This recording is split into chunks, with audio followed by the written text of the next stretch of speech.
Hey, I'm here with Matt and Sal of My Darkest Days. Guys, how's it going? Good, man. Good. Sal? Pretty good, man. Look at this place. This place is awesome. Yeah, it's nice, eh?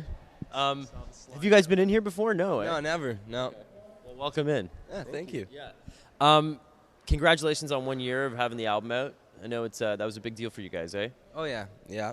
Yeah, it took a long time to get that album together and did about 14, 15 months of touring all around America and Canada.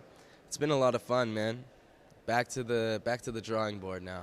Well, what's the status? I mean, you guys are in the studio. Are you guys writing? Are you done writing? What's the deal? We're writing right now. Just getting some ideas together, going for some writing trips in Nashville and, meeting up with some pretty cool dudes down there, and then going out west and going to record another album. Cool. What does it do to when you're going down to Nashville? I mean, that's got to give you some kind of cool rock and roll energy, you know? Oh, yeah, it's going to be a lot of fun. We actually got to play Nashville I don't know, 6.5 years ago, and it was a lot of fun. We had Chad Kroeger come up on stage with us and sing "Porn Star Dancing," and it was a lot of fun the last time we were there. Really cool town, just full of music, man, just full of music. So, yeah, hopefully we get some hits down there. Seems like the type of place where I've never been to Nashville, but I imagine you could probably walk into a bar and there's always somebody playing a guitar just somewhere. Amazing too. Like you'll find artists that never really made it, but they're just amazing. Everybody's a musician there. Just great music and great musicians. I remember we went to a bar that night after the show, and there was just a cover band playing in the corner of this bar, and every song they did, they sounded exactly like the band that they were doing, and they were doing all genres. I was like, oh my God, they sound just like Journey.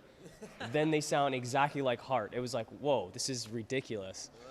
It's amazing musicians. Now they sound like Dream Theater. Yeah. It's insane. It's stupid. I apologize. You mentioned Chad and Porn Star Dancing, and you also mentioned that I guess there's people there that are playing music that people don't know about. And you guys got really lucky. I mean, you got Chad on the first record, and Zach Wild was there. That's bananas. Mm-hmm. Were you guys aware that you got, I guess, I don't want to say lucky, but maybe just a better opportunity than most musicians maybe get? Yeah, I think so. Throughout my whole career, I've always had people that have believed in me, and I've never had to pay for a recording. I was never that dude that had to go, hey, this guy, I got some money, will you record me? It was always people like, oh man, I like that song. You should come over and we should write a song together and finish the song and record. So it's always been good like that. We've always had people that have believed in us and wanted to help. And without them, we wouldn't be anything. So. Well, for people that don't know, tell them the story. So is it true Chad, I guess, heard the song and immediately signed you guys? Well, actually, Porn Star Dancing was the last song that we wrote on the record. But he heard your music first, right? He heard our music first, yeah. My brother plays in 3 Days Grace, and they were on tour together. And my brother shot him the demo, and he was looking for bands at the time. Really liked the demo, and I got a call on the phone from him. He was just like, hey, man, you want to come out west and write some songs? I'm like, who is this? Oh, it's Chad Kroeger. I'm thinking, like, no, is this Reed? Who the hell's playing this prank? But it was true, and thought it was a crank. at first I was thinking, okay, is this for real? But yeah, and then we just started writing, and then record came, and now we're here. The video must have been really hard to shoot. It was pretty difficult, man. Just a ton of all kinds of booze for hours of drinking and tons of naked women. It was a lot of fun. It was a lot of fun. Where did you guys film it? Vegas? Is that right? Yeah, the Hard Rock Hotel in Vegas. Yeah. Yeah, I bet you there's a lot of outtakes. Yeah, what happens in Vegas stays in Vegas. I don't think we stopped partying pretty much since we got there. I remember pretty much dying in a hotel room and then reviving to go party for the rest of the night and then dying again. You threw up in a garbage can, didn't you? Remember? I threw up many times. The sisters wanted to hang out with you, and Jesus. you ended up throwing up in a garbage can? Story. We should break out the what happens in Vegas rule again right now. Yeah. For Sal's sake. Yeah. Yeah, yeah. So what's the plan with the new shit? Like, is it gonna when do you think it's gonna come out? Realistically, I guess. Yeah. We're hoping in about 6 months, like finish the record. But if it takes longer, then it takes longer. We want to make it right and not rush it, really. Whenever the songs come, then we record them. Is it is it gonna be along the lines of the same? The first record, is it gonna be heavy but rockin'? I think a lot of the same. Just with like we had a few ballads on the first record. I think we're gonna have only like maybe 1 or 2, whereas there was about 6 or 7 soft songs on the record, and then a bunch of rockers. But we wanna have more rockers, but also keep diverse. Have you played any of the new stuff live or? No, not yet.